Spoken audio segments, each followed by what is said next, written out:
सूरज पर सैटेलाइट्स के थ्रू आखिर नजर रखना क्यों इम्पोर्टेंट है? क्या फायदा होगा इससे? नासा दिन के 2400 घंटे हर वक्त हर सेकंड सूरज पर अपनी नजर बनाए रखता है और अब यही काम इंडिया का आदित्य L1 भी करने वाला है। 378 करोड़ की लागत से बनाया हुआ ये सैटेलाइट अर्थ के 15 लाख किलोमीटर दूर यहाँ इस लैग्रेंज पॉइंट L1 में पार्क होने जा रहा है। This is going to be India's first ever solar mission. पर अब आते हैं सीधे पॉइंट पे, क्या जरूरत थी इसकी? देखिए, हमारी अर्थ पर हर एक जो एक्टिविटी होती है उसको डायरेक्टली या इनडायरेक्टली सूरज इन्फ्लुएंस करता है। हमारे वेदर पैटर्न से लेकर प्लांट्स की ग्रोथ, हमारा पूरा सर्वाइवल सन पर डिपेंडेंट है। अगर सूरज नहीं होगा तो लैंड, वाटर और एयर सब फ्रीज हो जाएंगी, हर तरफ से बर्फ ही बर्फ होगा। अगर सूरज में कुछ भी बदलाव आते हैं तो उसका डायरेक्ट इफेक्ट अर्थ पर पड़ता है। सूरज की ब्राइटनेस अगर थोड़ी सी भी कम या ज़्यादा होती है तो अर्थ का टेम्परेचर भी कम या ज़्यादा होने लगता है, पूरा बैलेंस बिगड़ जाता है। Without sun we can't have fun. और इसीलिए सूरज में होने वाली हर एक एक्टिविटी पर नज़र रखना ज़रूरी है, ताकि फ्यूचर में अर्थ में जो भी बदलाव आने वाले हैं हम उनको प्रिडिक्ट कर पाए, ये अनुमान लगा सके कि हमारे वेदर पैटर्न्स फ्यूचर में कैसे बदलने वाले हैं। सन के अराउंड 6 लेयर्स है, 3 इंटरनल और 3 एक्सटर्नल। सूरज की एक मिस्ट्री है जो आज तक कोई भी साइंटिस्ट सॉल्व नहीं कर पाया है। सन की एक्सटर्नल लेयर्स का टेम्परेचर सन के सरफेस से 200 गुना से भी ज़्यादा हॉट है।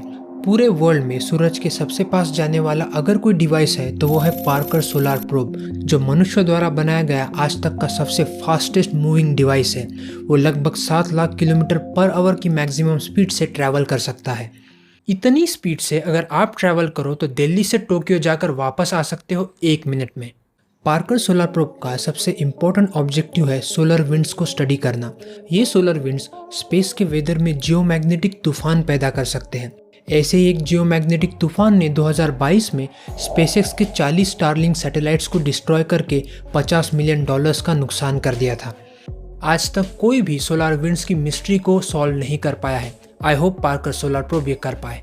हमारे इंडिया का आदित्य L1 सूरज के काफ़ी दूर लैग्रेंज पॉइंट L1 में प्लेस्ड होगा, जो अर्थ का सबसे पास वाला लैग्रेंज पॉइंट है। स्पेस में कुल मिलाकर 5 लैग्रेंज पॉइंट्स हैं। ये पॉइंट्स स्पेस में पार्किंग स्पॉट्स की तरह है, जिनमें सैटेलाइट्स को पार्क किया जाता है। सूरज को संस्कृत में कहते हैं आदित्य और पार्क होने वाला है L1 में, इसलिए नाम आदित्य L1। इसको अर्थ से L1 पॉइंट तक ट्रैवल करने के लिए 3-4 महीने लगेंगे। वहाँ जाके ये सैटेलाइट सन की लेयर्स को ऑब्जर्व करेगा और स्पेस के वेदर पैटर्न्स को स्टडी करेगा। इस सैटेलाइट के साथ पेलोड्स मेड इन इंडिया है, जिसमें 4 सन की लेयर्स को स्टडी करेंगे और 3 वहाँ के एटमॉस्फेयर और सोलर विंड्स को। उनकी कलेक्ट की हुई इन्फॉर्मेशन फ्यूचर में हमें हमारे बदलते हुए मौसम यानी वेदर पैटर्न्स को प्रिडिक्ट करने में हेल्पफुल रहेगी। ये रही 7 पेलोड्स की डिटेल इन्फॉर्मेशन।